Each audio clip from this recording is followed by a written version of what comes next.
இந்தியாவின் முதல் மாநகராட்சி, லண்டனுக்கு பிறகு உலகின் 2வது பழமையான மாநகராட்சி என்ற சிறப்பு பெற்ற சென்னை 385வது வயதை எட்டியிருக்கிறது. மதராசப்பட்டினம், சென்னப்பட்டினம், மெட்ராஸ் என பல பெயர்களில் அழைக்கப்பட்ட சென்னை பல்வேறு சிறப்புகளை தாங்கி நிற்கிறது. ஷாப்பிங் மால்கள், கடற்கரை, ரயில் நிலையம், விமான நிலையம் என பல்வேறு சிறப்பு அம்சங்கள் சென்னை மாநகராட்சிக்கு இருந்தாலும் குறிப்பாக வெளியூர் மற்றும் வெளிநாடுகளில் இருந்து வருபவர்களின் கவனத்தை ஈர்த்து வருகிறது சென்னையின் முக்கிய அடையாளமாக திகழும் 111 வருட பிரம்மாண்டமான கட்டிடமான ரிப்பன் மாளிகை.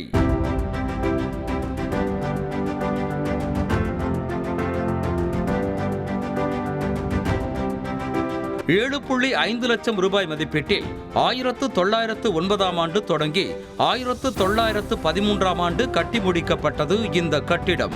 279 அடி நீளமும் 105 அடி அகலமும் 141 அடி உயரமும் கொண்ட இந்த கட்டிடத்திற்கு ரிப்பன் பிரபுவின் பெயர் சூட்டப்பட்டது.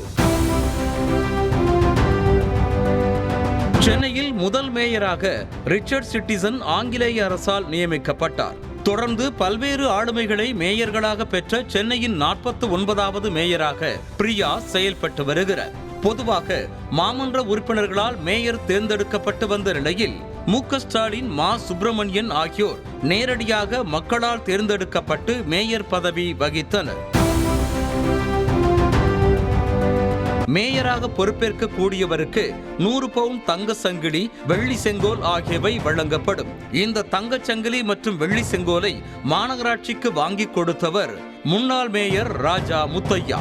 அவரை சிறப்பிக்கும் வகையில் மாநகராட்சி வளாகத்தில் அவருக்கு சிலை அமைக்கப்பட்டுள்ளது.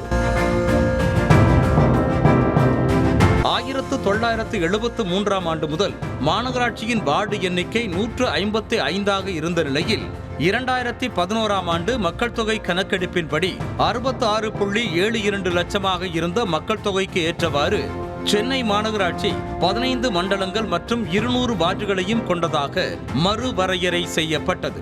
கடந்த 2015ஆம் ஆண்டு சென்னை மாநகராட்சியை பெருநகர சென்னை மாநகராட்சி என்று அழைக்க அரசாணை பிறப்பிக்கப்பட்டது.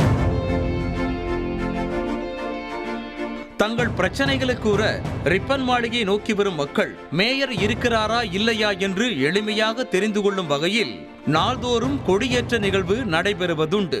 அதன்படி ரிப்பன் மாளிகையில் மேயர் இருந்தால் புலி, மீன், பாய்மர கப்பல் உள்ளிட்ட சின்னங்கள் அடங்கிய நீல நிற கொடி பறக்க விடப்பட்டிருக்கும்.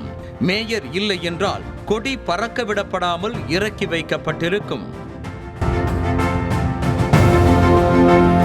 மக்கள் தொகை பெருக்கத்திற்கேற்ப வளர்ச்சி திட்டங்களை வகுத்து செயல்படுவதில் மாநகராட்சி எப்போதும் தொய்வின்றி செயல்பட்டு வருவதாக தற்போதைய துணை மேயர் கூறுகிறார். மக்கள் தொகை பெருக்கம் அதிகமாக இருந்து கொண்டிருக்கின்றது.